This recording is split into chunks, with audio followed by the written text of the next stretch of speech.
عیسیٰ علیہ السلام کو قتل کرنے کا منصوبہ بنایا اور ان کے گھر کے اطراف جمع ہو گئے۔ عیسیٰ علیہ السلام کو اللہ تعالیٰ نے وحی کے ذریعے بتا دیا کہ تمہارے دشمن تمہارے قتل کے درپے ہیں۔ السلام علیکم دوستو، welcome to my new blog. دوستو آج ہم بات کریں گے کرسمس 25 دسمبر کے دن جو عیسائی کرسچن لوگ کرسمس مناتے ہیں، آخر کیوں مناتے ہیں، اس کا ریزن کیا ہے، مناتے کیوں ہیں۔ چلیے آج ہم اسی کے بارے میں جانتے ہیں۔ قرآن سے ثابت ہے اس کے بارے میں، قرآن میں اس کے بارے میں بتایا گیا ہے۔ چلیے اس ویڈیو کو دیکھتے ہیں اور سمجھنے کی کوشش کرتے ہیں آخر کیوں منایا جاتا ہے 25 دسمبر کے دن کرسمس۔ جیسے کہ آج پوری دنیا میں کرسچن بھی مناتے ہیں 25 دسمبر کو۔ کرسمس جو مناتے ہیں یہ قرآن سے جو بات ثابت ہے میں بتا رہا ہوں، یہ آج تک عیسائیوں کو بھی ان کی کتابوں میں نہیں ملی بات، ان کو اس چیز کا علم نہیں ہے، لیکن قرآن میں ہے کہ سب سے پاکیزہ خواتین میں سے ان کا شمار ہے۔ حضرت بی بی مریم کی ولادت کا واقعہ میں تیسرے پارے کی تفسیر میں سورہ آل عمران میں عرض کیا تھا کہ ان کے ماں باپ نے منت کی تھی، ان کے حضرت بی بی مریم کی ماں حنا اور ان کے والد عمران، انہوں نے منت کی تھی کہ اگر بیٹا ہوگا تو بیت المقدس میں وقف کریں گے۔ پھر وہ بیٹی پیدا ہوئی، پھر بھی انہوں نے بیت المقدس میں وقف کیا۔ اور جب حضرت بی بی مریم کچھ جوان ہوئیں تو ایسا ہوا کہ اللہ کریم کے حکم سے جبرائیل امین علیہ السلام آئے اور آ کر کے ان سے کہا کہ میں تمہیں ایک بیٹا دینے کے لیے آیا ہوں۔ تو حضرت بی بی مریم گھبرائیں، اللہ کہا انی اعوذ بالرحمن منک ان کنت تقیا، اگر تو نیک آدمی ہے تو دور ہو جا، میں اللہ کی پناہ مانگتی ہوں تجھ سے، مجھے آج تک کوئی مرد نے چھوا تک نہیں ہے۔ تو پھر حضرت جبرائیل نے کہا انما انا رسول ربک لاہب لک غلاما زکیا، میں تو تیرے رب کا فرشتہ ہوں، تیرے رب کا قاصد ہوں، بھیجا ہوا ہوں، اور تجھے ایک بیٹا دینے کے لیے آیا ہوں۔ بی بی مریم نے پوچھا قالت انا یکون لی غلام ولم یمسسنی بشر ولم اک بغیا، مجھے بیٹا کیسے ہو سکتا ہے، مجھے آج تک کسی مرد نے چھوا نہیں اور نہ ہی میں بدکار عورت ہوں، مجھے کیسے بیٹا چھوا ہی نہیں۔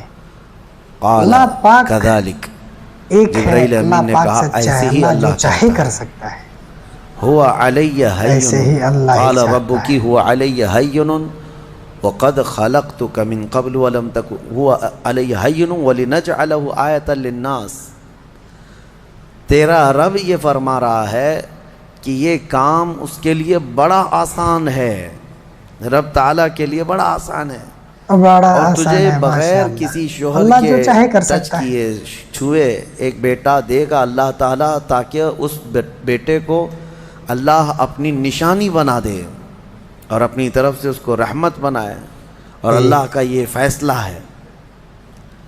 یہ بات چیت ہو رہی کس کے درمیان؟ حضرت بی بی مریم اور حضرت جبرائیل علیہ السلام۔ جبرائیل علیہ السلام اللہ کے فرشتے ہیں، فرشتوں کے اندر یہ بات پہلے سے آپ کو یاد رہے، نہ وہ فرشتے مرد ہیں نہ عورت ہیں، نہ ان کے اندر انسانی فطرت کے تقاضے جو ہوتے ہیں، شہوتیں، وہ بالکل نہیں ہوتی۔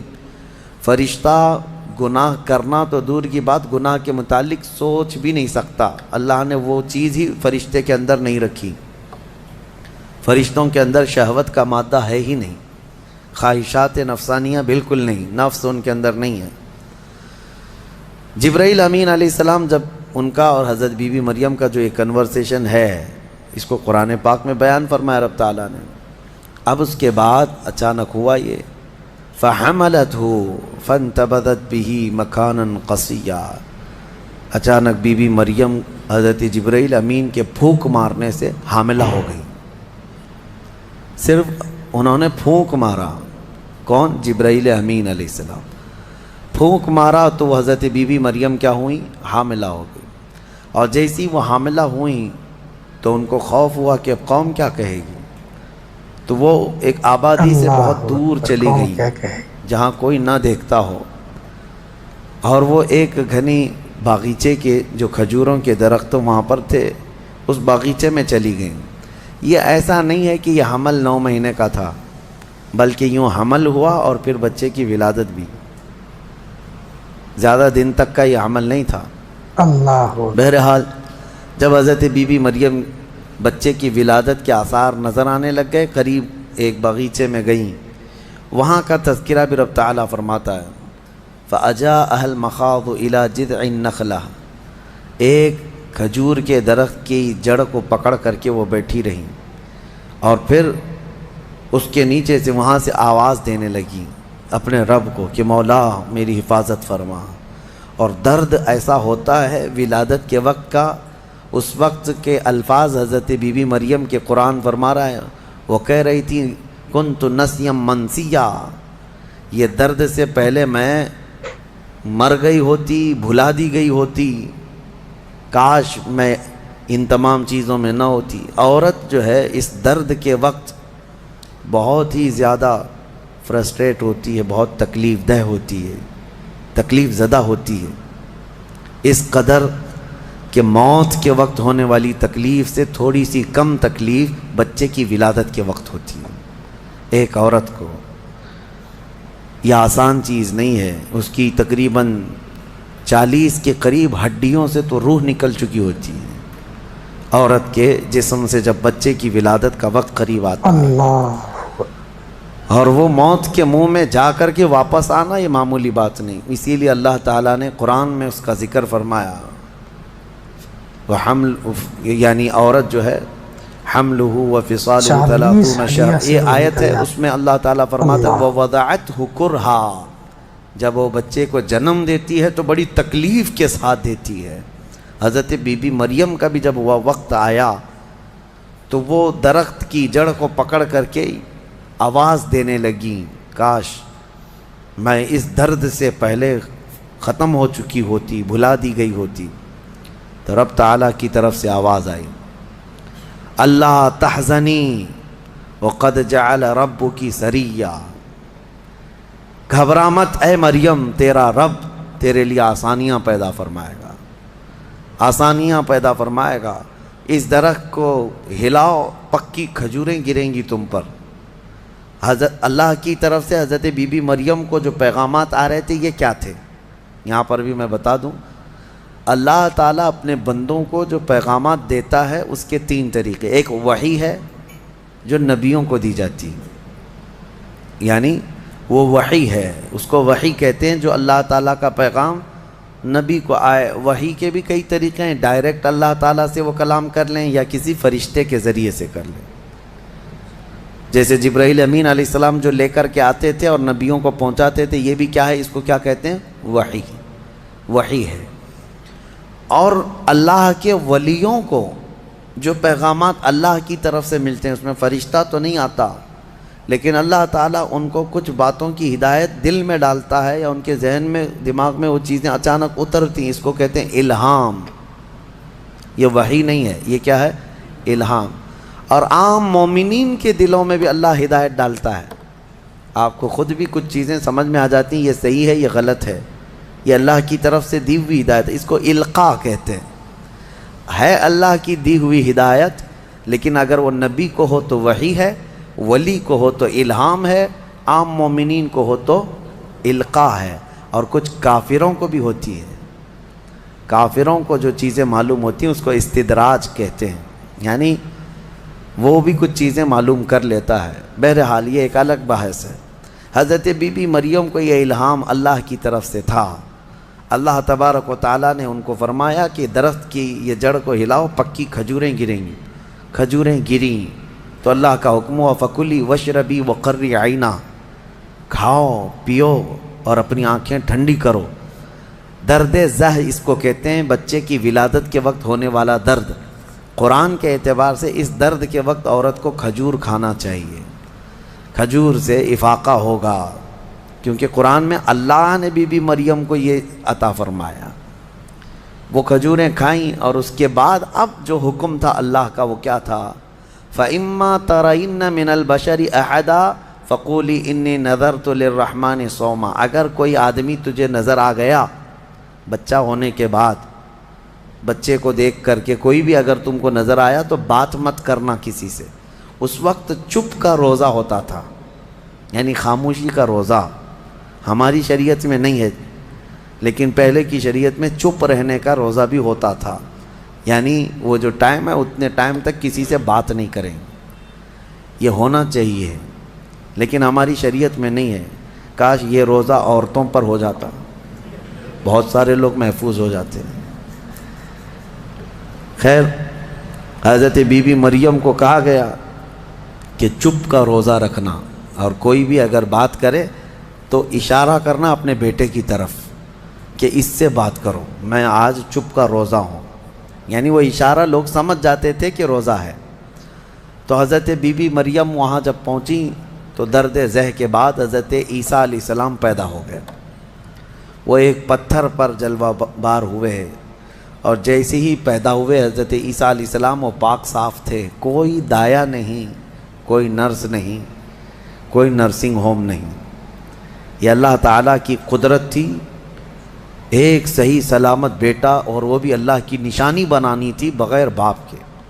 حضرت عیسیٰ علیہ السلام پیدا ہوئے، اور حضرت بی بی مریم اپنے بیٹے کو اٹھائیں اور لے کر کے چل پڑیں. ایک ہی دن میں، جس کو کہتے ہیں زچہ عورت، یعنی جس کا بچہ ہوا ہوتا ہے وہ عورت کمزور ہو جاتی ہے. لیکن حضرت بی بی مریم اپنے بیٹے کو اٹھائیں اور چل پڑیں. جیسے ہی وہ بستی کی طرف آنے لگی، ان کی گود میں بچہ تھا. لوگوں کی نظر پڑ گئی، کوئی ادھر ادھر چیمی گوئیاں شروع ہو گئیں، باتیں کانا پوسی. لوگ جمع ہوئے اور پوچھنے لگے، یا اخت ہارون ما کان ابوک امرأ سوء وما کانت امک بغیہ. اے مریم، تو بڑی پاک خاتون ہے. اخت ہارون کہا جاتا تھا پاک عورت کو. تو بالکل ہارون کی بہن کی طرح ہے. تو نے یہ کیسے کر لیا؟ نہ تیرا باپ بدماش تھا، نہ تیری ماں بری تھی، یہ کہاں سے آ گیا تیرے اندر بچہ؟ فاشارت الیہ، بی بی مریم نے اپنے بیٹے کی طرف اشارہ کیا، اس سے بات کرو، میں آج چپ کا روزہ ہوں. لوگوں نے کہا، قالوا کیف نکلم من کان فی المہد صبیا، ہم اس سے کیسے بات کریں جو گود میں بیٹھا ہوا ہے؟ گود کے بچے سے بات کریں گے؟ تو اشارہ اس طرف کر رہی ہے. تو لوگ ابھی یہ بات چیت کر ہی رہے تھے، گود میں سے ہی حضرت عیسیٰ علیہ السلام بول پڑے. قال انی عبد اللہ آتانی الکتاب وجعلنی نبیا وجعلنی مبارکا اینما کنت واوصانی بالصلاة والزکاة ما دمت حیا وبرا بوالدتی ولم یجعلنی جبارا شقیا والسلام علی یوم ولدت ویوم اموت ویوم ابعث حیا. یہاں تک کا کلمہ عیسیٰ علیہ السلام نے گود میں ہی کیا. کیا کہتے ہیں؟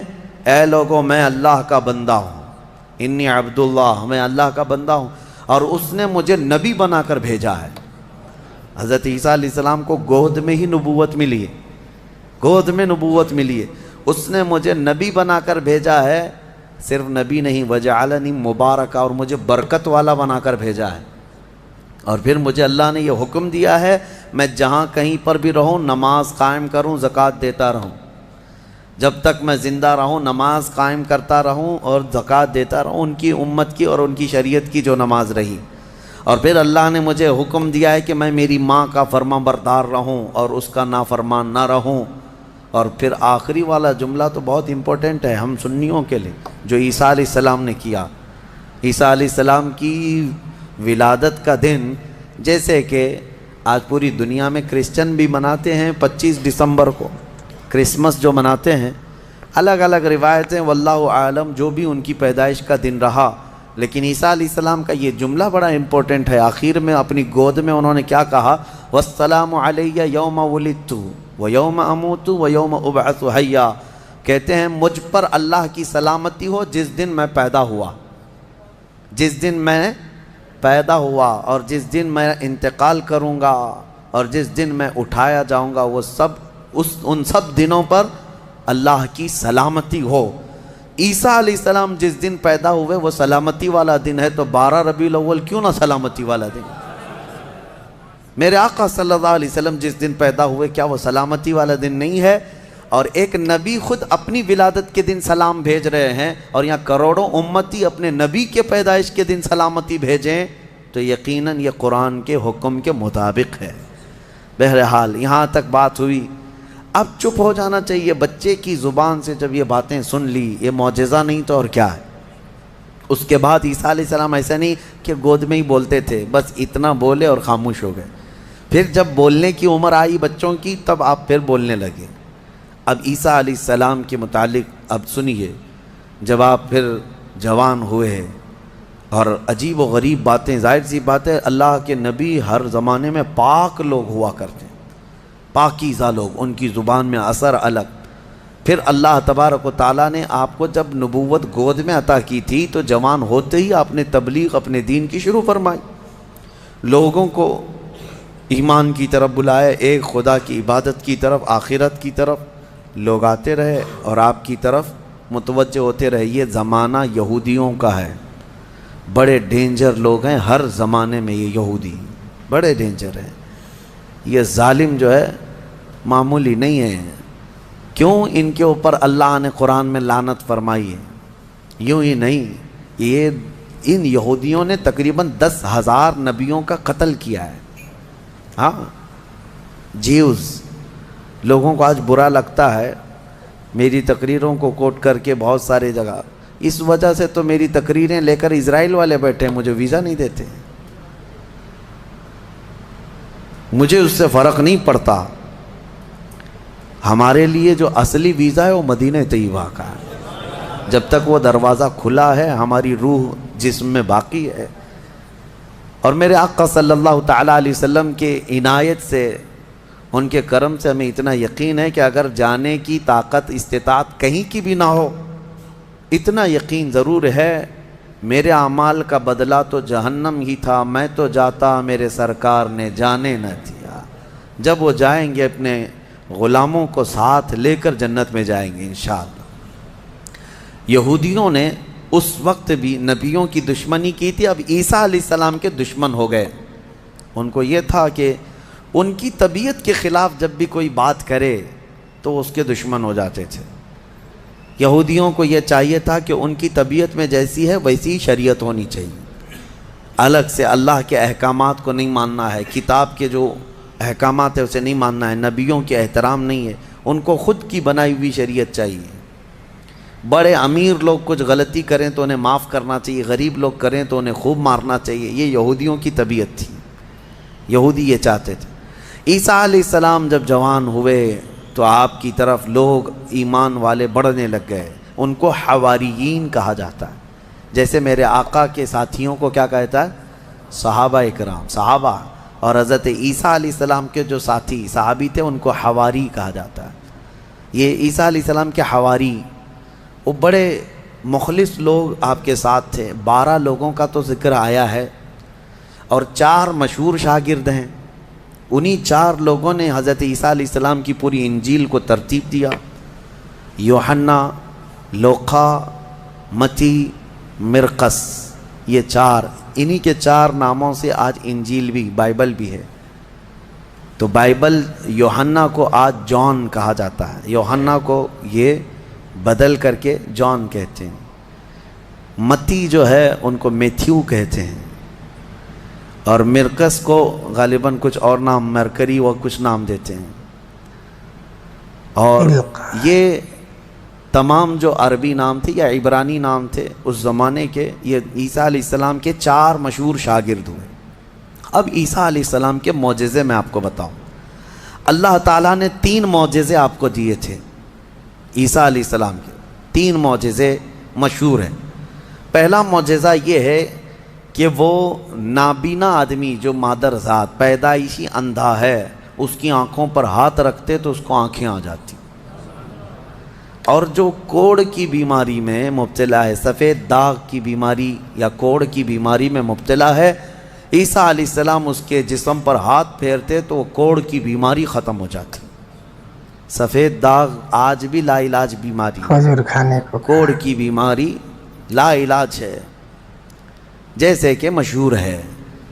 اور تیسری چیز یہ ہے کہ مٹی کے پرندے ہوں انہیں پھونک مارتے تو وہ زندہ ہو کر اڑ جاتے تھے. ہاں مٹی کے پرندے, اس وقت ٹوائز ہو سکتا ہے مٹی کے بنتے ہوں گے, کھلونے. عیسیٰ علیہ الصلوۃ والتسلیم صرف مٹی کے پرندوں کو نہیں, کئی مرتبہ قبروں میں سوئے ہوئے مردوں کو بھی آپ نے زندہ کر کیا ہے. قبر پر کھڑے ہو کر کے آپ کہتے قم باذن اللہ, اللہ کے حکم سے اٹھ جا, تو مردہ زندہ ہو جاتا. آپ نے اپنی زندگی میں 3 مردوں کو زندہ کیا, اور وہ جیے بھی اور پھر چند دنوں کے بعد پھر مرے بھی. یہ معجزہ تھا عیسیٰ علیہ السلام کا. اور اس کے علاوہ کچھ خاص باتیں ان کی یہ بھی ہیں. وہ فرماتے ہیں انبئکم بما تأکلون وما تدخرون فی بیوتکم, اے لوگو تم اپنے گھروں میں جو کچھ جمع کرتے ہو اور جو کچھ کھاتے ہو, میں ان سب کی خبر دیتا ہوں, میں سب جانتا ہوں, میں تمہیں خبر دے سکتا ہوں. عیسیٰ علیہ السلام اپنے گھر میں بیٹھ کر امتیوں کے گھروں میں کیا ہے سب جانتے تھے. یہ قرآن سے ثابت ہے. پھر بھی یہ ظالم ہمارے نبی کے متعلق کہتے ہیں کہ ان کو پیٹھ پیچھے کا علم نہیں تھا. بنی اسرائیل کے نبی عیسیٰ علیہ السلام کے بارے میں یہ یقین ہے, قرآن کہہ رہا ہے وہ اپنے امتیوں کے گھروں میں موجود کھانا جمع کرنا, اس کو وہ جانتے تھے عیسیٰ علیہ السلام. اور وہ عیسیٰ جو خود میرے نبی کی امت میں آنے والے ہیں, جو اخیر زمانے میں میرے آقا کی امت میں آنے والے ہیں, وہ جب سب کے گھروں کے حالات جانتے تھے تو پھر میرے آقا صلی اللہ تعالیٰ علیہ وسلم اپنے امتیوں کے احوال سے کیسے بے خبر ہو سکتے ہیں. الحمدللہ بریلویوں کا یہی کہنا ہے, اور اعلیٰ حضرت فاضل بریلوی رحمۃ اللہ علیہ کا یہ احسان ہے کہ آپ نے صحیح سمت میں جو صحابہ کا عقیدہ تھا وہی عقیدہ ہمیں عطا کیا ہے. ہم یہاں سے پکاریں وہ وہاں سے سنیں. مصطفیٰ کی سماعت پہ لاکھوں سلام, اور کوئی غیب کیا تم سے نہاں ہو بھلا, جب نہ خدا ہی چھپا تم پہ کروڑوں درود. حضور پاک صلی اللہ تعالیٰ علیہ وسلم کی نظروں میں اللہ نے سب چیزوں کو عیاں کر دیا.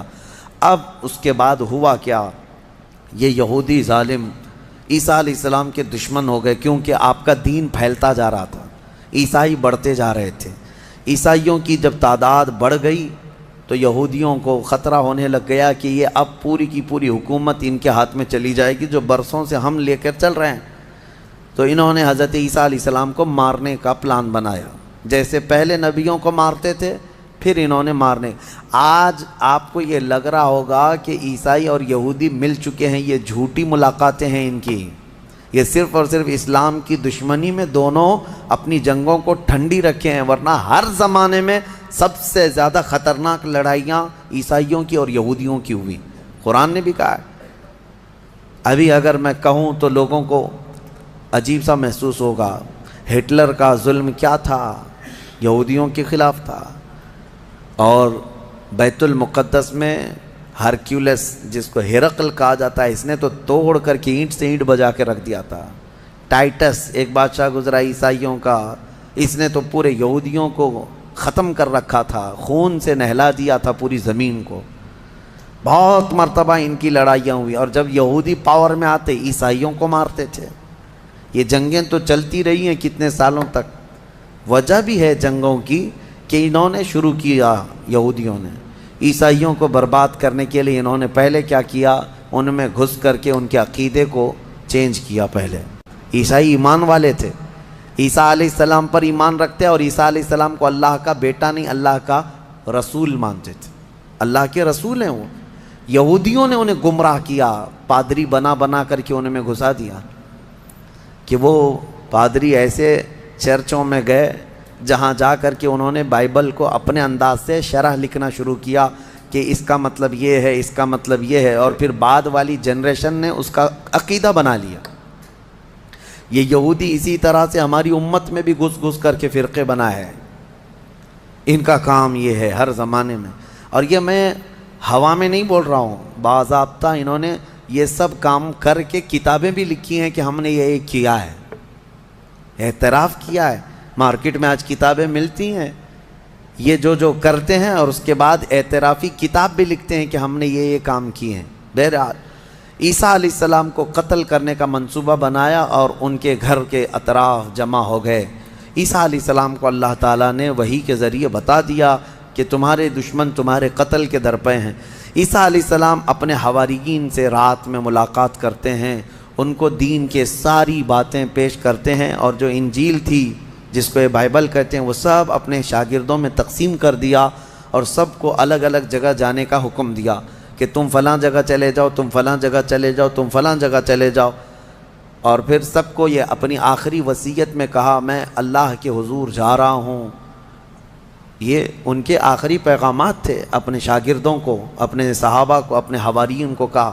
ان کے حواریین سب چلے گئے، عیسیٰ علیہ السلام اکیلے تھے گھر میں. اب یہودیوں نے ان کے گھر کا گھیراؤ کر لیا. یہ قرآن سے جو بات ثابت ہے وہ میں بتا رہا ہوں، یہ آج تک عیسائیوں کو بھی ان کی کتابوں میں نہیں ملی بات، ان کو اس چیز کا علم نہیں ہے، لیکن قرآن میں ہے. کیونکہ عیسیٰ علیہ السلام گھر میں تھے، اس کے بعد عیسائیوں کو کہاں سے پتہ چلے گا کیا ہوا تھا. عیسیٰ علیہ السلام کے جو حواریین تھے وہ بھی دور چلے گئے تھے، گھر میں کیا ہوا کسی کو نہیں معلوم. ہوا یہ کہ یہودی قتل کرنے کے لیے آئے. اس ویڈیو کو زیادہ زیادہ شیئر کیجئے، چینل پر اگر نئے ہیں تو چینل کو سبسکرائب کر لیں. چلیے ملتے ہیں اگلا ویڈیو میں. Thank you so much for watching. اللہ حافظ.